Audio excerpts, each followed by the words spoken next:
Bueno, hay otros síndromes, digamos, que lo podemos relacionar y que entonces se lo englobó actualmente y forma parte de lo que se llama TEA, trastorno del espectro autista. Dentro de este trastorno va a entrar lo que es el autismo propiamente dicho, el trastorno desintegrativo, el trastorno de red y el trastorno de Asperger o síndrome de Asperger. Bien, nos vamos directamente a centrar en lo que es el síndrome de Asperger. Generalmente, o en la mayoría de los casos, se da más en niños que en niñas. Eso está actualmente estudiado. Son personas que, a diferencia de lo que habíamos hablado anteriormente, porque todo lo que habíamos tocado anteriormente era que la parte del aprendizaje en todos estos tipos de síndrome estaba bastante tocada, si ellos tenían muchos problemitas con el aprendizaje, con la comprensión, con entender. Bueno, en este caso, al contrario. El aprendizaje, el grado de desarrollo de su inteligencia, lo que sean las habilidades para desenvolverse normalmente, cotidianamente, es normal para ellos. No tienen ningún tipo de problema. Al contrario, inclusive son niños muy, pero muy observadores. Entonces, para diferenciarlos de los otros síndromes que hablamos hasta ahora, tiene dos características esenciales y que le pertenecen solamente a este síndrome, y que son las relaciones sociales y la parte emocional que van a presentar estos niños. Entonces ustedes me dirán, ¿puede un niño tener problemas para relacionarse con otro niño?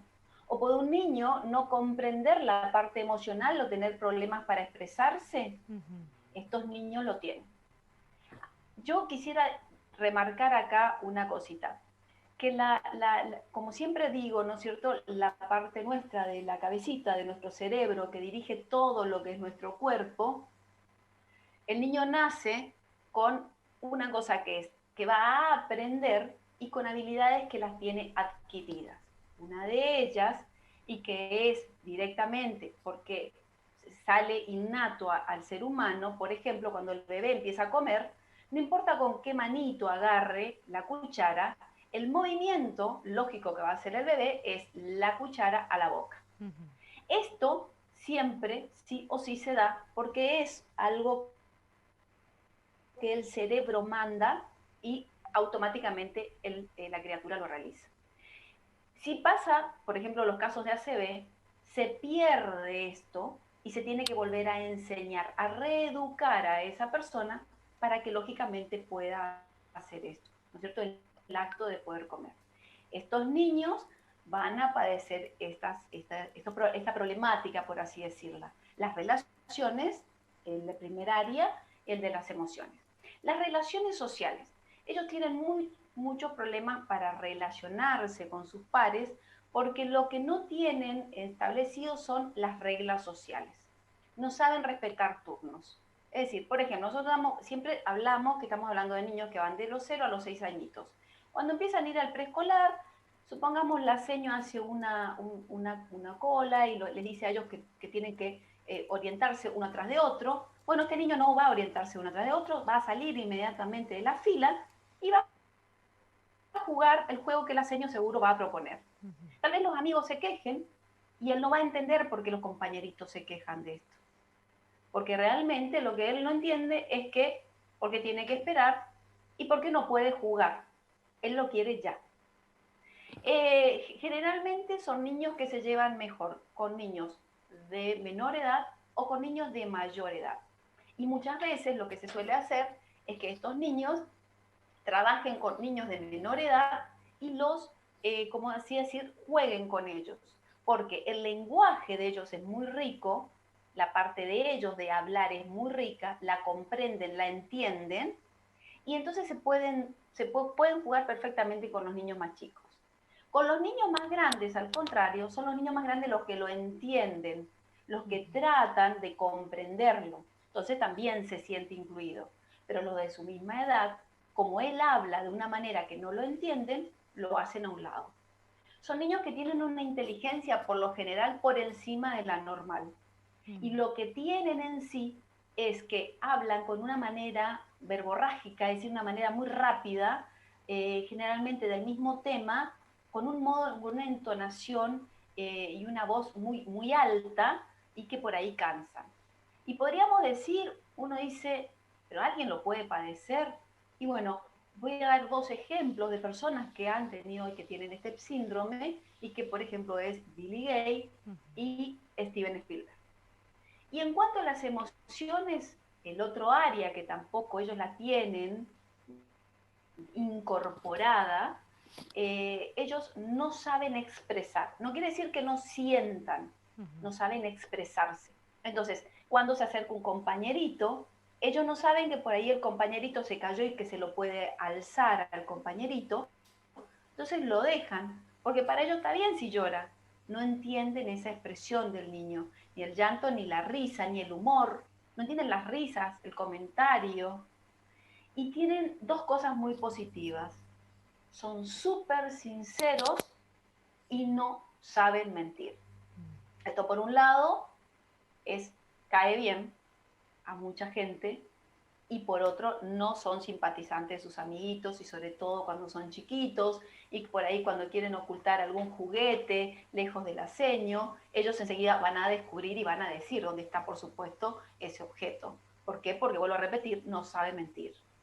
Las personas que lo conocen dan testimonio de lo noble que son estos niños, de lo encantador en ese sentido que son, y de que humanamente, con el paso del tiempo, van a ir destacándose y van a ir teniendo amiguitos que puedan comprenderlo y que puedan caminar en la misma dirección que camina él. O sea, que sean personas como él, que no les guste mentir, que sean sinceras y que, bueno, que guarden estas características que van a poder acompañarlos a él. Sobre todo, y tres cosas fundamentales es preguntar a los papis, preguntar a familiares, a las seños, amigos, y sobre todo la evaluación que se va a hacer con el niño para saber realmente cómo es y poder comprender cómo es este niño.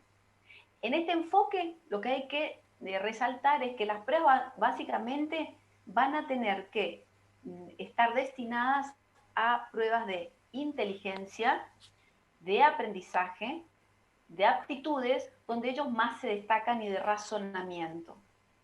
Ahora bien, este síndrome a veces se suele, como así decir, eh, ya,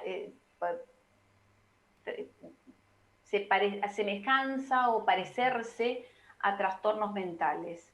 Y con estos trastornos mentales, que hay que descartarlo, muchos nenes que padecen síndromes de Asperger, a su vez presentan, también son niños que presentan convulsiones, son chicos que presentan convulsiones y que tienen déficit de atención. Estos de déficit de atención, ¿cómo son? Es decir, la seño está explicando algo y ellos tienen una hiperactividad increíble y se levantan, no hacen caso porque ya comprendieron lo que la señora les está diciendo. Entonces lo que hace es, se distraen a los compañeritos sin importarles si esto está pasando o no, y directamente se paran, corren, o sea, aparte de presentar este síndrome, presentan este grado de hiperactividad. Y perdón, era obsesivos compulsivos, con otra cosa que se lo suele asemejar a este síndrome, digamos. Pero básicamente las pruebas están entonces referidas a descartar que sea autista y a prevalecer lo que es toda la parte de la inteligencia de ellos. Mirta, ¿cuál es la dificultad que presentan en su interacción social con otras personas? Bien, una de las primeras dificultades es el comportamiento. Son niños que se obsesionan por determinados objetos, por ejemplo, los trenes, los aviones, los dinosaurios, algún animal en especial. Entonces, la temática de ellos siempre se va a referir a lo mismo y van a hablar continuamente de lo mismo. No van a aceptar que se les interrumpa. Entonces, a veces es bueno que la docente le explique a la clase lo que está pasando, cómo son estos niños, dejarlo hablar, que él hable, que dé una clase especial referida a lo suyo y que de esta manera no se lo interrumpan. ¿Por qué? Si bien se van a burlar si él sigue hablando, no entienden el bullying, tampoco lo van a aceptar, digamos. Otra de las cosas es que ellos tienen ausencia de contacto. ¿A qué llamo yo ausencia de contacto? Hablamos que tienen problemas con las relaciones sociales. Ujú. Entonces, ellos no ven al compañerito visualmente, no lo ven al compañerito que está al lado de él o que está más lejos de él o que está formando un grupo, no tienen idea de la parte física, ni socialmente les interesa llegar a ese grupo. Otra de las cosas es que tampoco tienen una necesidad del vínculo con ellos. Son niños que generalmente están siempre haciendo actividades solas. No les gusta que le cambien la orientación de sus cosas, tanto del lugar donde estudian, del lugar donde tienen sus juguetes, su dormitorio, y generalmente son niños que van a comer absolutamente todos los días la misma comida. No les gusta que alteren sus rutinas. Ujú. Y por último, podríamos decir que lo que ellos no tienen desarrollado es la comunicación no verbal. ¿A qué me voy a referir con esto? Es que todo lo que tiene que ver con, por ejemplo, llegamos a una casa, el saludo no lo tienen incorporado, pueden pasar por maleducados. El abrazo, ni siquiera lo tienen entendido. El beso que a veces nos damos, tampoco lo tienen comprendido. Entonces, todo esto puede ser un agravante para poder decir que estos niños socialmente no se integran, pero es por este problemita que ellos están teniendo, ¿no es cierto? De no poder comprender, de no tener incorporado, digamos, ¿no?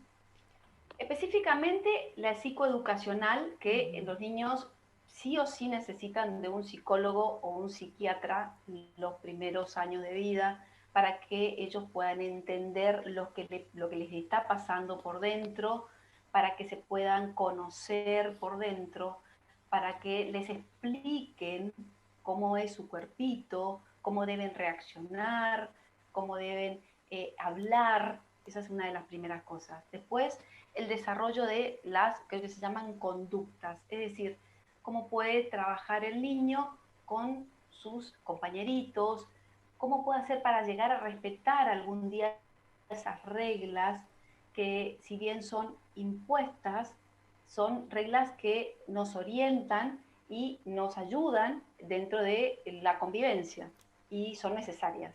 Y por último, lo que hay que manejar son las habilidades sociales. Ahora, la pregunta que se estarán haciendo es, ¿se logra? ¿Se puede? ¿Estos niños van a integrarse en algún momento y van a formar parte del grupo de pares de su misma edad? Sí, con mucha ayuda, con la de profesionales psicólogos, que vuelvo a repetir, ayuden a que él se entienda y se conozca, con los docentes que preparen al grupo y a él mismo, de alguna manera, a veces solo, luego incorporando algún amiguito a la relación o a otro amigo, que lo ayuden a comprender que puede prestar ese juguete a otro amiguito y que ese amigo puede prestarle otro tipo de juguete, que cambie el tren o el avión por otro, o el dinosaurio por otro juguete que comparta. Y por último, lo que más se necesita que entiendan, porque si bien sienten, no saben expresar corporalmente el abrazo, el beso, el sentimiento o el aplauso, la risa, no la Ujú. tienen incorporada.